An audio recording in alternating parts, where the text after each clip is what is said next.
आड़ोती atom. हम आज DCM क्षेत्र के बाजवा मंडल के मीटिंग में यहाँ पे डीसीएम हनुमान जी मंदिर पे मौजूद हैं। यहाँ पे हमारे साथ रामलाल जी टटवाड़ा जो कोटा सर अनुसूचित जनजाति जिला अध्यक्ष है। आइए इनसे जानते हैं इस मीटिंग का क्या उद्देश्य है। नमस्कार सर।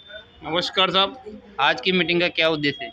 आज की मीटिंग का उद्देश्य ये है कि भारतीय जनता पार्टी प्रदेश राजस्थान के द्वारा जो आने वाले 2023 के जो चुनाव है उस चुनाव में अनुसूचित जाति मोर्चा के कार्यकर्ता सम्मेलन का आयोजन करने के लिए ये तैयारी हेतु बैठक रखी गई है।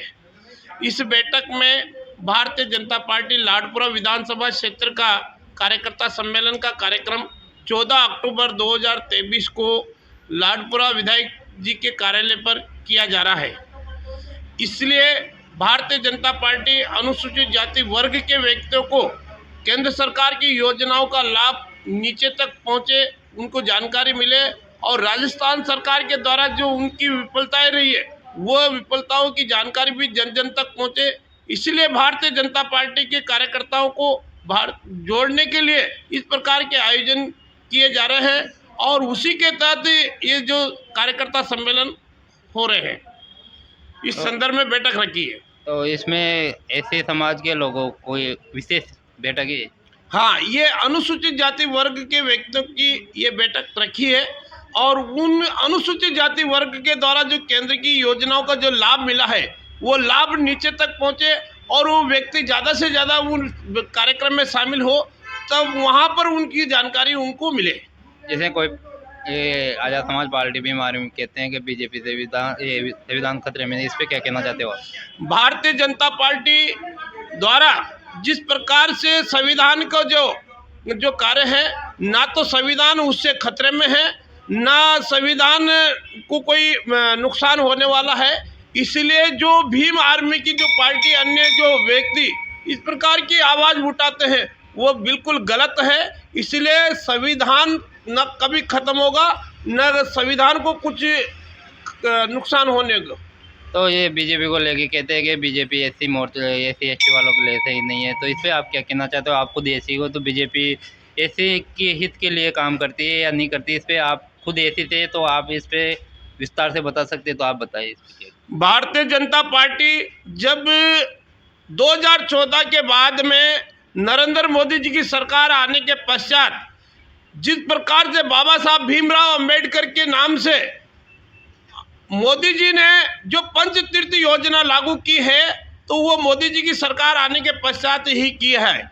और बाबा साहब भीमराव अंबेडकर जी को 70 साल जो राज करने वाली जो पार्टी थी उनको भारत रत्न से भी नहीं नवाजा गया और केंद्र सरकार द्वारा अटल बिहारी वाजपेयी जी जब सरकार में आने के बाद में उनको भारत रत्न से नवाजा गया, उनका सम्मान किया। यहाँ तक कि बाबा साहब के चित्र को पार्लियामेंट में भी नहीं लगने देते थे और उस अटल बिहारी वाजपेयी आने के बाद में ही बाबा साहब का चित्र पार्लियामेंट में लगा है। इसलिए भारतीय जनता पार्टी ने बाबा साहब को सम्मान दिया है। उससे अनुसूचित जाति वर्ग आज भारतीय जनता पार्टी से जुड़ने लगा है। तो कांग्रेस बाबा साहब को नहीं चाहती थी कुल मिला के? कांग्रेस बाबा साहब के नाम लेती थी, लेकिन बाबा साहब के नाम से कोई इस प्रकार का कोई योजना लागू नहीं की गई। बाबा साहब के नाम से इस प्रकार का उनको सम्मान दिया गया। किसी भी प्रकार से केवल दलित नाम देते थे, लेकिन एससी वर्ग के नाम से कोई किस प्रकार से बाबा साहब के नाम से कोई इस प्रकार की योजना लागू नहीं की गई कांग्रेस। तो आगामी जो 14 तारीख है उसमें एससी की बहुत विशाल रैली निकाल रहे हो आप? आगामी जो 14 अक्टूबर को जो लाडपुरा विधानसभा क्षेत्र की जो एससी वर्ग के आयोजन हो रहा है, यह हर विधानसभा क्षेत्र में पूरे राजस्थान में इस प्रकार के विधानसभा वार कार्यक्रम किए जा रहे हैं, जिससे ज़्यादा से ज़्यादा अनुसूचित जाति वर्ग को जोड़ने का काम ये कर रहे हैं। क्योंकि आज केंद्र सरकार की योजनाओं का लाभ एससी वर्ग को मिला है, चाहे वह उज्ज्वल योजना का लाभ हो, चाहे भामाशाह योजना का लाभ हो, चाहे प्रधानमंत्री आवास योजना का लाभ हो, चाहे धन धन योजना का लाभ हो, चाहे किसान निधि योजना का लाभ, अनेक प्रकार की योजना का लाभ गरीब व्यक्तियों को, अनुसूचित जाति वर्ग को मिला है। अध्यक्ष जी का कहना है कि आगामी 14 तारीख को विधायक कल्पना देवी जो लाडपुरा विधायक है उनके नेतृत्व में मीटिंग रखी गई है।